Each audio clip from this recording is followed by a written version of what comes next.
Assalamualaikum warahmatullahi wabarakatuh. Anak-anakku sekalian, kembali lagi dengan saya Ibu Yuhanizah, atau kalian bisa panggil saya Ibu Yuyun, dalam pembelajaran PJJ kita hari ini, pelajaran Bahasa Indonesia. Materi pembelajaran kita hari ini yaitu mengenai teks berita. Teks berita adalah teks yang berisi cerita atau keterangan mengenai kejadian atau peristiwa yang sedang hangat dibicarakan.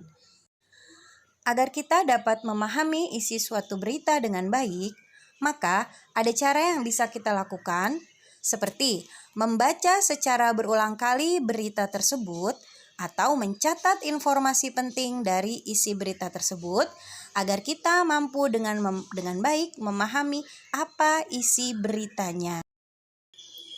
Hal yang dapat kita ketahui dari teks berita, salah satunya mengenai struktur teks berita.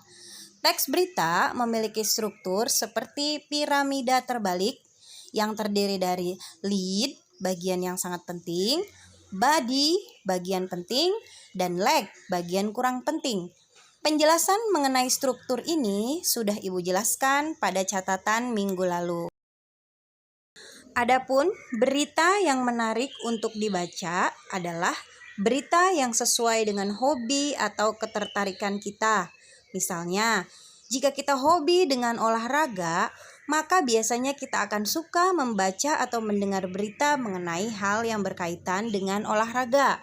Begitupun jika kita hobi dengan pariwisata, maka kita akan senang sekali membaca berita tentang pariwisata tersebut.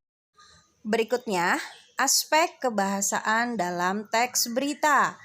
Aspek kebahasaan dalam teks berita terdiri dari yang pertama, kita bisa menggunakan bahasa baku. Yang kedua, menggunakan diksi yang tepat. Yang ketiga, menggunakan kalimat langsung dan kalimat tidak langsung.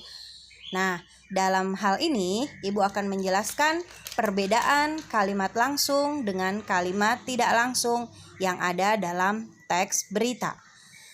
Kalimat langsung adalah kalimat yang diucapkan secara langsung kepada orang yang dituju. Sedangkan kalimat tidak langsung adalah kalimat yang melaporkan apa yang diucapkan orang. Cirinya adalah tidak menggunakan tanda petik dan biasanya menggunakan konjungsi bahwa. Contoh, adik berkata bahwa hari ini ia tidak masuk sekolah. Dalam kalimat tersebut ada kata bahwa yang menunjukkan kalimat tersebut adalah kalimat tidak langsung. Untuk lebih jelasnya, Ibu akan memberikan satu contoh lagi. Contoh kalimat langsung, saya datang tepat waktu, kata Umar. Ini adalah contoh kalimat langsung karena langsung Umar yang mengucapkan kalimat ini. Nah, untuk contoh kalimat tidak langsungnya, Umar berkata bahwa ia datang tepat waktu.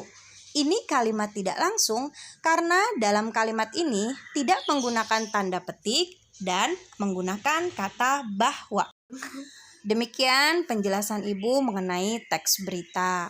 Nah, untuk penugasan kali ini, silahkan kalian kerjakan tugas yang terdapat pada modul atau LKS Bahasa Indonesia halaman 17 bagian 3 nomor 1 sampai 5. Kalian bisa kerjakan langsung di LKS atau kalian bisa kerjakan di buku tulis. Jawab dengan teliti sesuai perintah yang ada dalam soal. Ingat, jangan terburu-buru. Pastikan kalian menjawab dengan tepat karena ini adalah penilaian pengetahuan yang akan Ibu catat dalam buku nilai. Demikian pembahasan kita tentang teks berita hari ini. Ibu ucapkan terima kasih atas perhatian kalian. Assalamualaikum warahmatullahi wabarakatuh.